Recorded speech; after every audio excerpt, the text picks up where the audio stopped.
A group of two or more cells. Last class में हमने basic electric circuit के बारे में जाना था कि किसी भी इलेक्ट्रिक सर्किट में जो मेन कंपोनेंट हैं वो है बैटरी, स्विच, वायरिंग और इलेक्ट्रिकल डिवाइस कोई भी हो सकता है, जैसे कि यहाँ आपको टॉर्च दिखाई गई है।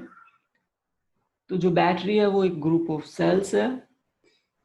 तो ये एक सिंपल सर्किट के basic components Is called a आपको battery. दिखाए गए। So this is a battery containing two cells. A bulb is drawn using a symbol like this. Just like water flows through a pipe, ये हम पहले कर similarly, चुके हैं। current is like water flowing through the wires. तो यहाँ पर current का मतलब ही है फ्लो। जैसे कि हम वाटर के फ्लो के लिए वाटर करंट हम यूज करते हैं, एयर के फ्लो के लिए हम एयर करंट यूज करते हैं। इसी तरीके से इलेक्ट्रॉन्स का अगर फ्लो है कंडक्टर के अंदर, जो कि चार्ज पार्टिकल्स हैं, तो कोई भी चार्ज पार्टिकल्स के फ्लो के लिए हम इलेक्ट्रिक करंट इस टर्म का यूज करेंगे।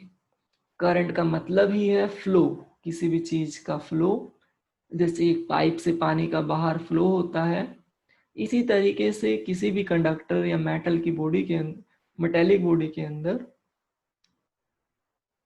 इलेक्ट्रॉन्स का फ्लो होगा जो कि चार्ज पार्टिकल्स हैं। But there's a difference. Water pipes are hollow. But have you noticed that wires are not hollow? They are made of solid metal. Charged. Hint, no charge. Negatively charged. No of it. Now, do you know what is the SI unit of electrically charged? If it has. तो यहाँ तक हम पीछे discuss कर चुके हैं।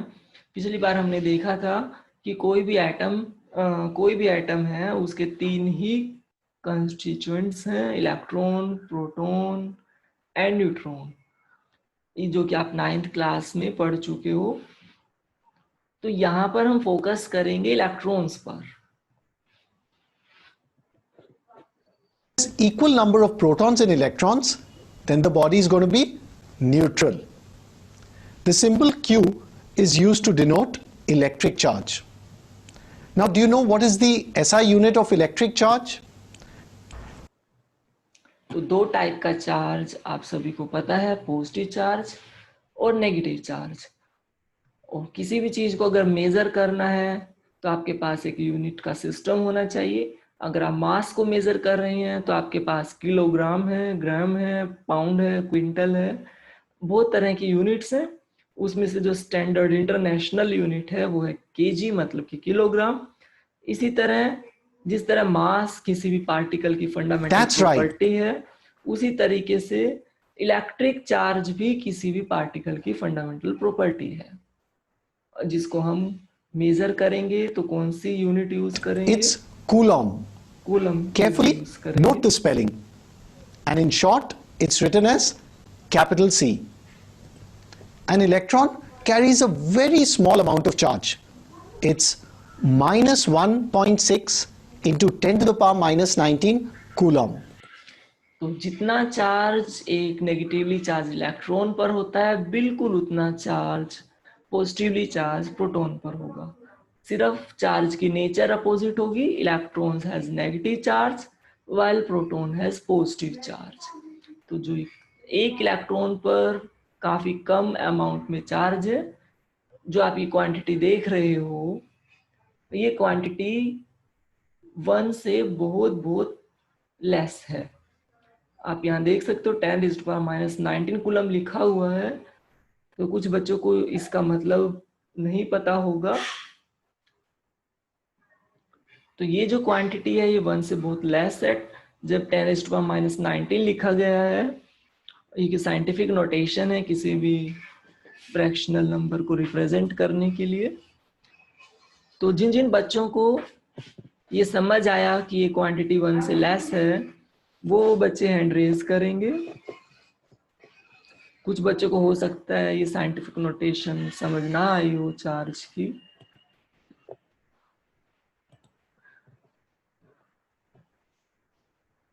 तो जो क्वांटिटी आप स्क्रीन पर देख रहे हो, 1.6 इंटू 10⁻⁻19 कूलम, ये क्वांटिटी 1 से लेस है,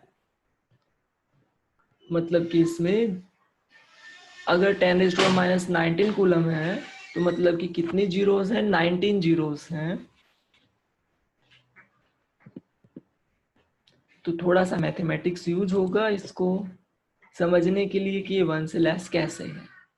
तो 1 कूलम जो चार्ज है वो काफी लार्ज क्वांटिटी है, जबकि एक छोटे से पार्टिकल पर 1 कूलम से तो बहुत कम ही चार्ज प्रेजेंट होता है। And the charge of the proton is the same value except it's positive. So the proton's charge is going to be plus 1.6 into 10 to the power minus 19 coulomb. Let's put electric charge on our concept board.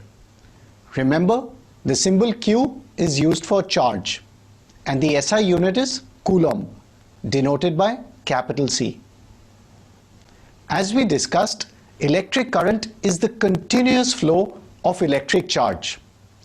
Now, what charge is flowing in the Electric current is continuous flow. Electric current is continuous flow of electric charge. तो कोई भी charge particle अगर move कर रहा है तो current produce होगा। जरूरी नहीं कि वो चार्ज पार्टिकल वायर के थ्रू ही मूव करे। वायर के थ्रू इलेक्ट्रॉन्स मूव कर रहे हैं, तो जरूरी नहीं कि सभी चार्ज पार्टिकल्स वायर के थ्रू ही मूव करें तो ही करंट कहेंगे। अगर कोई फ्री चार्ज पार्टिकल भी मूव कर रहा है स्पेस में तो भी करंट प्रोड्यूस होगा। तो कोई भी चार्ज पार्टिकल का फ्लो हो तो करंट प्रोड्यूस होगा ही होगा। तो फ्लो ऑफ इलेक्ट्रॉन को भी हम करंट कहेंगे, फ्लो ऑफ प्रोटॉन को भी करंट कहेंगे, और फ्लो ऑफ न्यूट्रॉन को हम करंट नहीं कह सकते। इसका रीजन कौन बताएगा? अर्पित बता सकते हो? फ्लो ऑफ न्यूट्रॉन को हम करंट क्यों नहीं कहेंगे? सर क्योंकि उसमें जीरो चार्ज होता है इसलिए। क्योंकि अगर कोई न्यूट्रल बॉडी मूव कर रही है तो कोई करंट प्रोड्यूस नहीं होगा। अगर कोई चार्ज बॉडी मूव कर रही है तभी करंट प्रोड्यूस होगा। कंडक्टर के अंदर जो चार्ज फ्लो कर रहा है वो एक्चुअली चार्ज आया कहां से, बता सकते हो अर्पित? जो चार्ज कंडक्टर के अंदर मूव कर रहा है वो चार्ज कहां से आया कंडक्टर के अंदर?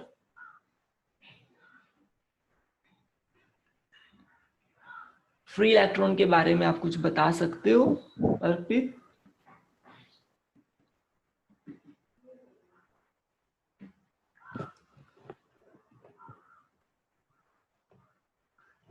चलो वानी से पूछते हैं।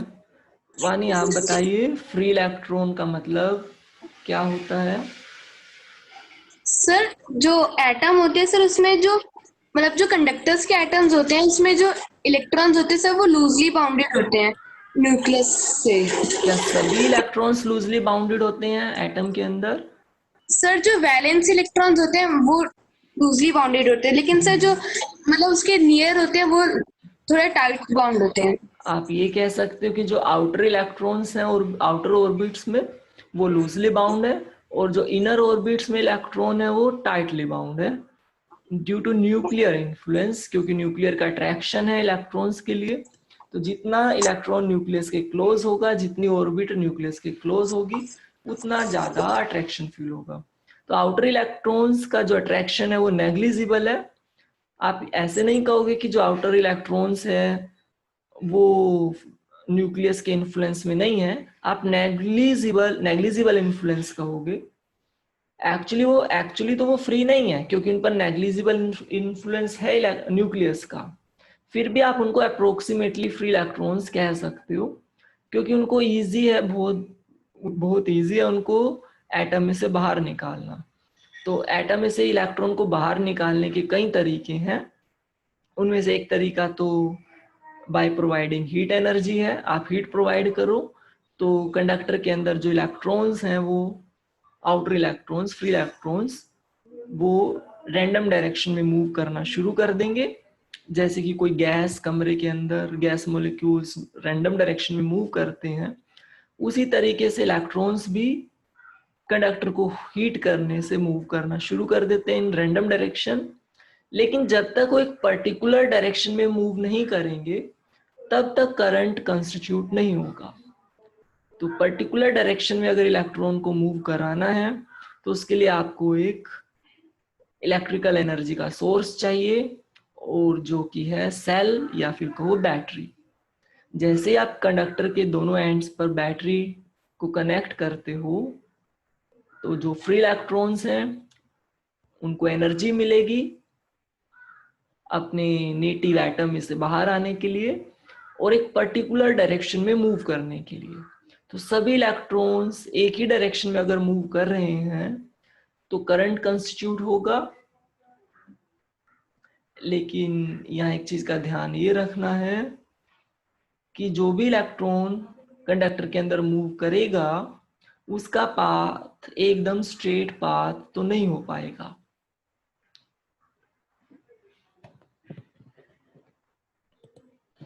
अभी हम आगे डिस्कस करेंगे कि कंडक्टर के अंदर जो चार्ज पार्टिकल यानी कि फ्री इलेक्ट्रॉन मूव करते हैं उनका पाथ किस शेप का होगा।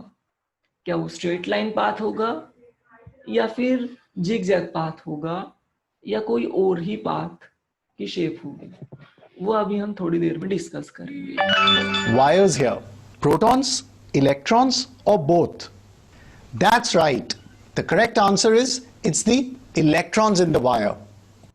वायर के अंदर कभी भी प्रोटॉन मूव नहीं कर सकते हैं, न्यूट्रॉन मूव नहीं कर सकते हैं, क्योंकि वो न्यूक्लियस के अंदर टाइटली बाउंड होते हैं। तो जब भी हम कोई भी बैटरी लगाएंगे कंडक्टर के अक्रॉस, मेटल पीस के अक्रॉस, तो कभी भी प्रोटॉन, न्यूट्रॉन या न्यूक्लियस मूव नहीं करेगा, क्योंकि वो अपनी लोकेशन पर बहुत ज्यादा रिजिडली टाइट होते हैं, लोकेटेड होते हैं। सिर्फ फ्री इलेक्ट्रॉन्स, आउटर इलेक्ट्रॉन्स जो थोड़ी सी एनर्जी गेन करने के बाद मूव करना शुरू कर देंगे इन अ प्रेफर्ड डायरेक्शन। तो प्रोटॉन कभी भी मूव नहीं करेगा, लेकिन इसका मतलब ये नहीं कि प्रोटॉन के फ्लो को हम करंट नहीं कहेंगे। अगर प्रोटॉन वायर के बाहर कहीं मूव कर रहा है तो उसके फ्लो को भी हम करंट कहेंगे। लेकिन वायर के अंदर सिर्फ इलेक्ट्रॉन्स ही मूव करेंगे और सभी इलेक्ट्रॉन्स मूव नहीं करेंगे, सिर्फ आउटर इलेक्ट्रॉन्स ही मूव करेंगे। और एक चीज आप बच्चों को नोट करनी है, किसी भी एक एटम में 3 से ज्यादा फ्री इलेक्ट्रॉन बहुत मुश्किल होते हैं नॉर्मल कंडीशंस में। ज्यादातर किसी भी एटम के अंदर 1, 2 या 3 फ्री इलेक्ट्रॉन होंगे, एक है पर एटम की हम बात कर रहे हैं। जब तक टेम्परेचर नॉर्मल है, 200-300 डिग्री सेल्सियस तक अगर टेम्परेचर है कंडक्टर का, तो 1, 2 या 3 फ्री इलेक्ट्रॉन पर एटम ही कंडक्टर में प्रेजेंट होंगे। प्रोटॉन, न्यूट्रॉन तो न्यूक्लियस से बाहर आ ही नहीं सकते हैं, चाहे आप कंडक्टर को कितना मर्जी हीट करो, चाहे कितना मर्जी आप बैटरी लगाओ, उसके लिए तो फिर स्पेशल न्यूक्लियर रिएक्शंस हैं। न्यूक्लियस में से अगर आपको कुछ निकालना है, प्रोटॉन या न्यूट्रॉन को, तो उसके लिए काफी मेहनत करनी पड़ेगी। वो आप आने वाले चैप्टर में डिस्कस करोगे, आने वाले चैप्टर में आप पढ़ पाओगे, स्टडी कर पाओगे कि न्यूक्लियस में से प्रोटॉन और न्यूट्रॉन को कैसे निकाल सकते हैं। इलेक्ट्रॉन्स को निकालना तो बहुत इजी है। अगर आप किसी सरफेस को रब भी कर देते हो तो भी थोड़ी जो हीट प्रोड्यूस होती है फ्रिक्शन में, रबिंग में, वो भी आउटर इलेक्ट्रॉन्स को बाहर निकाल देती है एटम में से। तो फ्री इलेक्ट्रॉन्स को निकालना तो बहुत इजी है। बैटरी लगाई, थोड़ी सी एनर्जी इलेक्ट्रॉन्स को मिली और इलेक्ट्रॉन्स एकदम बाहर आ गए। लेकिन न्यूक्लियस को हम डिस्टर्ब नहीं कर सकते हैं इजिली, उसके लिए न्यूक्लियर रिएक्शंस करवानी पड़ती हैं, जिनके लिए काफी मुश्किल कंडीशंस चाहिए होती हैं। तो वो हम आने वाले चैप्टर में डिस्कस करेंगे। अभी हम इसी पर फोकस करते हैं। Now, where do these electrons come from? These are the electrons present in the copper atoms in the wire. They are the outermost electrons. ज्यादातर वायर्स आपको कॉपर मेटल की बनी हुई दिखेंगी। आगे हम डिस्कस करेंगे कि हम कॉपर मेटल ही क्यों यूज करते हैं वायर बनाने में। दूसरी वायर्स वैसे तो कुछ दूसरी मेटल्स या एलॉयज भी यूज करते हैं, लेकिन ज्यादातर कॉपर ही क्यों यूज करते हैं, इसका भी रीजन है, वो हम अभी इसके जस्ट बाद डिस्कस known करेंगे। as valence electrons. The protons valence electrons को आप आउटर मोस्ट इलेक्ट्रॉन्स भी बोल सकते हो। are tightly bound inside the nucleus of an atom, so they can't move so easily. The valence electrons, on the other hand, are so loosely bound to their atoms that they are freely roaming around in the copper wire.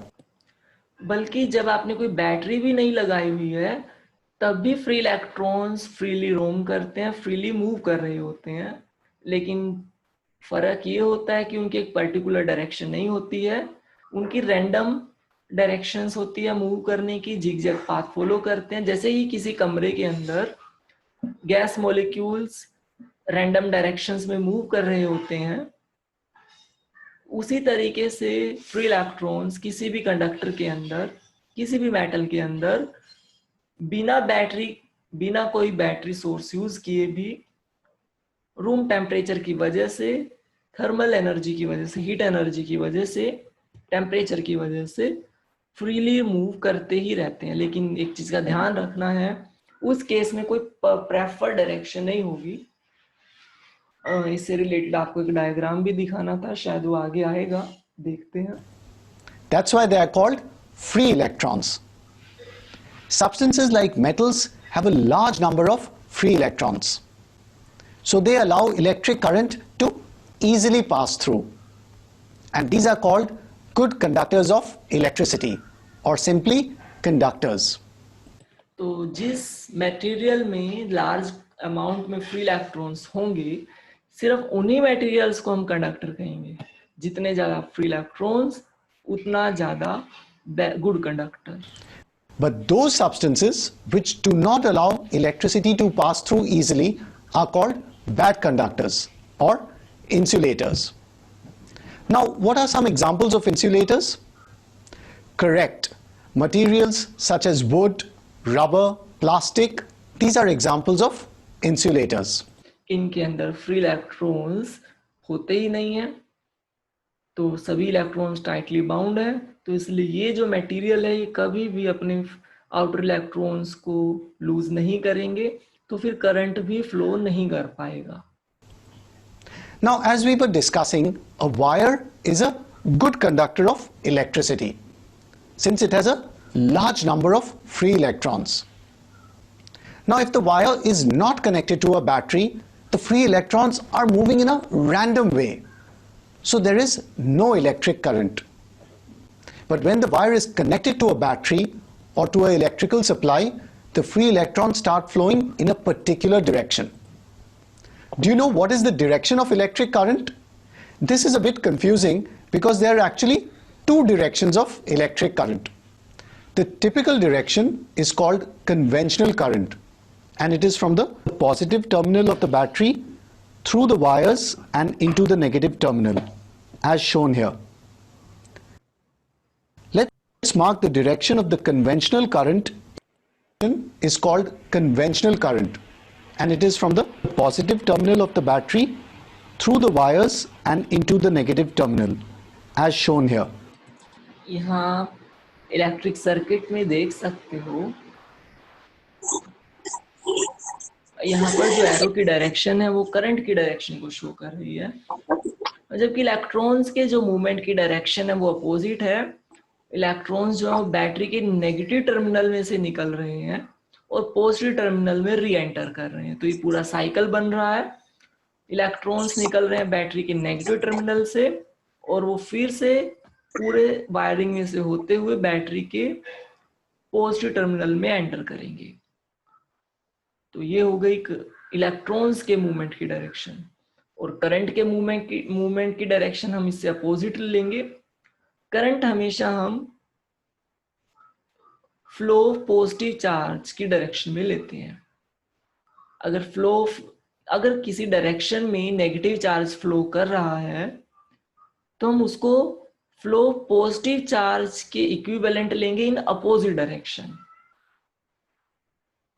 मतलब कि अगर कोई positive charge left to right जा रहा है तो equivalent है negative charge के राइट टू लेफ्ट जाने की। पॉजिटिव चार्ज का लेफ्ट टू राइट जाना नेगेटिव चार्ज के राइट टू लेफ्ट जाने के इक्विवेलेंट है। तो इसीलिए हम हमेशा करंट की डायरेक्शन पॉजिटिव चार्ज के फ्लो की डायरेक्शन को लेंगे।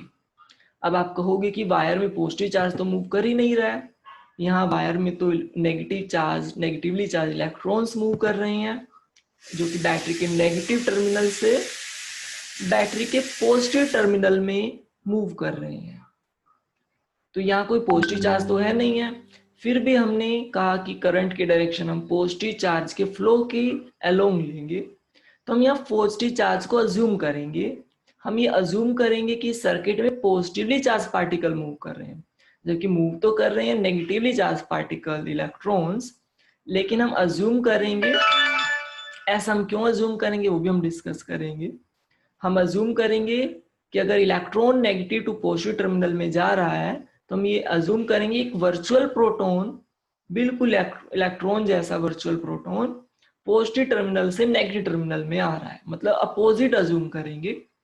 तो इस वजह से जो करंट की डायरेक्शन है वो हो जाएगी positive terminal to negative terminal. तो ये इसको हम कहेंगे बाय कन्वेंशन। इस कन्वेंशन का मतलब क्या है? कन्वेंशन का मतलब है कि कोई एक रूल। अब करंट दो टाइप का हो सकता है, एक हो सकता है कि जो पॉजिटिवली चार्ज पार्टिकल की वजह से हो, एक होता है कि जो नेगेटिवली चार्ज पार्टिकल की वजह से हो। लेकिन दोनों ही करंट इक्विवेलेंट है, सिर्फ डायरेक्शन का फर्क है। दोनों ही करंट के इफेक्ट सेम होंगे। ऐसे नहीं होगा कि पॉजिटिवली चार्ज इलेक्ट्रॉन वाला करंट कुछ अलग क्वालिटी का होगा, नेगेटिवली चार्ज पार्टिकल वाला करंट अलग क्वालिटी का होगा। ऐसा नहीं है। जब तक चार्ज का अमाउंट सेम है तो करंट की जो प्रॉपर्टीज हैं वो भी सेम रहने वाली है, सिर्फ डायरेक्शन का ही फर्क है। तो क्यों ना हम करंट के फ्लो को हमेशा पॉजिटिव चार्ज के फ्लो के अलोंग ही लें। अगर नेगेटिव चार्ज भी मूव कर रहा है तो भी हम कहेंगे कि पॉजिटिव चार्ज मूव कर रहा है इन अपोजिट डायरेक्शन, चाहे कर नेगेटिव चार्ज ही मूव रहा हो। तो जैसे कि आप रोड पर चलते हो तो कुछ कंट्रीज में रूल है कि लेफ्ट साइड चलना है, कुछ कंट्रीज में रूल है राइट साइड चलना है। तो जो लेफ्ट साइड चलेगा तो वो भी अपने मंजिल पर पहुंचेगा, जो राइट साइड चलेगा वो भी अपनी मंजिल पे पहुंचेगा। लेकिन रूल इसलिए बनाया गया है ताकि सभी एक ही पैटर्न फॉलो करें। अगर आधे लोग अलग पैटर्न फॉलो करेंगे, आधे लोग अलग, तो फिर इतनी स्मूथ जर्नी नहीं हो पाएगी, इससे कई प्रॉब्लम्स होंगी ट्रैफिक में, फ्लो में। तो इसी तरह से कोई भी कन्वेंशन होती है वो इसलिए होती है ताकि यूनिफॉर्मिटी बनी रहे, सभी लोग एक ही रूल फॉलो करें। और यहाँ हमें कौन सा रूल फॉलो करना है कि चाहे मूव नेगेटिव चार्ज कर रहा हो, लेकिन हमें अज्यूम ये करना है कि उसके अपोजिट डायरेक्शन में पॉजिटिवली चार्ज पार्टिकल मूव कर रहा है, क्योंकि दोनों ही केसेस में करंट की प्रॉपर्टीज तो सेम ही होने वाली है, सिर्फ डायरेक्शन ही अलग होगी। तो जब भी करंट फ्लो करेगा तो हम यही अज्यूम करेंगे कि पॉजिटिव चार्ज फ्लो कर रहा है। तो ये हमने एक रूल बनाया है। जैसे कि अगर किसी कंट्री में रूल चेंज कर दे कि अब लेफ्ट की बजाय राइट साइड चलना है, तो भी लाइफ तो वैसे ही चलेगी, तो भी सभी अपनी मंजिल पे पहुंचेंगे। लेकिन यूनिफॉर्मिटी होनी चाहिए सभी के अंदर, कि सभी लोग अगर एक ही रूल फॉलो करते हैं तो उस चीज को स्टडी करना इजी हो जाता है, जर्नी स्मूथ हो जाती है। इसी तरीके से अगर आधे लोग कहें कि हम नेगेटिवली चार्ज इलेक्ट्रॉन के डायरेक्शन में करंट को जूम करेंगे और आधे लोग कहें कि हम पॉजिटिवली चार्ज प्रोटॉन की डायरेक्शन में करंट को जूम करेंगे, तो फिर आधे लोग अलग रूल फॉलो करेंगे, आधे लोग अलग, तो यूनिफॉर्मिटी नहीं रहेगी, तो स्टडी थोड़ी मुश्किल हो जाएगी। तो करंट की स्टडी को थोड़ा इजी बनाने के लिए कन्वेंशन बनाई जाती है, मतलब कि कुछ रूल्स बनाए जाते हैं ताकि यूनिफॉर्मिटी बनी रहे। तो मुझे लगता है सभी बच्चों को क्लियर हो गया होगा कि हम पॉजिटिवली चार्ज पार्टिकल को क्यों अज्यूम करते हैं, जबकि वो तो होता ही नहीं है। एक्चुअल चीज तो इलेक्ट्रॉन है, लेकिन हम कहेंगे कि करंट की जो डायरेक्शन है वो पॉजिटिवली चार्ज पार्टिकल के फ्लो की डायरेक्शन है। तो वायर में बेशक इलेक्ट्रॉन मूव कर रहे हैं, from negative terminal to positive terminal, लेकिन हम ये अज्यूम ये करेंगे कि कोई प्रोटॉन जैसा कोई पॉजिटिवली चार्ज पार्टिकल मूव कर रहा है from positive terminal to negative, कोई वर्चुअल पार्टिकल जिसमें वही प्रॉपर्टीज है जो कि इलेक्ट्रॉन में है, चार्ज से रिलेटेड प्रॉपर्टी। तो ये हो गई sign convention for the direction of electric current. Let's mark the direction of the conventional current in our circuit diagram. But do you know that the real direction of current is actually opposite? It's called electronic current. The electrons are negatively charged particles and they flow from the negative terminal of the battery through the wires in the circuit and into the positive terminal of the battery. Let's also mark the direction of electronic current in our circuit diagram. As you can see, it is opposite to the conventional current. Why this confusion? Why two directions of electric current? It's because electricity was discovered before electrons. When electricity was discovered, they thought that it is due to the flow of positive charges. But later they discovered, oops, it's the negative charges, the electrons that are actually moving. However, they did not change the direction of electric current. So when we mark the direction of current, it is the conventional direction that is used. तो इसका मतलब ये है कि चाहे आप अपने लिए करंट की डायरेक्शन कोई भी अज्यूम करें, चाहे आप अपने लिए करंट की डायरेक्शन कन्वेंशनल करंट से अपोजिट भी ले लें, तो भी करंट की प्रॉपर्टीज पे तो कोई फर्क नहीं पड़ेगा। तो आप अपने तरीके से भी करंट को स्टडी कर सकते हो, लेकिन बेटर ये रहता है कि हम वही रूल फॉलो करें जो कि सभी फॉलो कर रहे हैं, ताकि स्टडी को यूनिफॉर्म बनाया जा सके। From the positive terminal to the negative terminal of the battery. Electric current can be measured. We can give a numerical value to the current. Electric current is defined as the rate of flow of electric charge. बोलो वानी, वानी बोल रहे हो? कौन बोल रहे हो आप? सर वानी। हाँ बोलिए वानी। सर बैड कंडक्टर और इंसुलेटर में क्या डिफरेंस होता है? आप उनको एक ही कह सकते हो, इंसुलेटर्स और बैड कंडक्टर एक ही चीज के लिए दो डिफरेंट टर्म्स हैं। इंसुलेटर भी बैड कंडक्टर है, तो इंसुलेटर में भी फ्री इलेक्ट्रॉन नहीं है। बैड इलेक्ट्रॉन उसके लिए एक दूसरी टर्म, बैड कंडक्टर उसके लिए दूसरी टर्म है। तो दोनों कोई दो डिफरेंट चीजें नहीं है, एक ही बात है। Okay sir. और किसी स्टूडेंट की कोई So क्वेरी the है? formula of current becomes charge divided by time. The symbol I is used for current. So we have the formula as I equal to Q by T, where Q is the amount of charge that is flowing and T is the time. तो charge के लिए जो हम symbol use करेंगे वो है capital Q, और time के लिए जो हम सिंबल यूज करेंगे वो है स्मॉल t। तो करंट का मतलब हो गया flow of charge per unit time. एक सेकंड में जितना चार्ज एक पॉइंट से दूसरे पॉइंट तक मूव करेगा उसको हम कहेंगे इलेक्ट्रिक करंट। इसको हम दोबारा से बोलते हैं, एक सेकंड में जितना चार्ज किसी एक पर्टिकुलर पॉइंट को क्रॉस करेगा उसको हम कहेंगे इलेक्ट्रिक करंट। मान लो कि बहुत सारे चार्ज पार्टिकल एक स्ट्रेट लाइन में मूव कर रहे हैं, तो आप उनके पाथ में कोई एक पर्टिकुलर पॉइंट को लोगे, एक पर्टिकुलर पॉइंट लोगे, उस पर्टिकुलर पॉइंट से एक सेकंड में जितना चार्ज फ्लो करेगा, एक सेकंड टाइम है और वो एक पर्टिकुलर पॉइंट है, तो उस पर्टिकुलर पॉइंट से एक सेकंड में जितना चार्ज फ्लो करेगा उसको हम इलेक्ट्रिक करंट कहेंगे। तो इलेक्ट्रिक करंट हो गया charge per unit time. Now what is the unit of current? It's going to be coulomb per second, and this is called amperes, and it is denoted as A.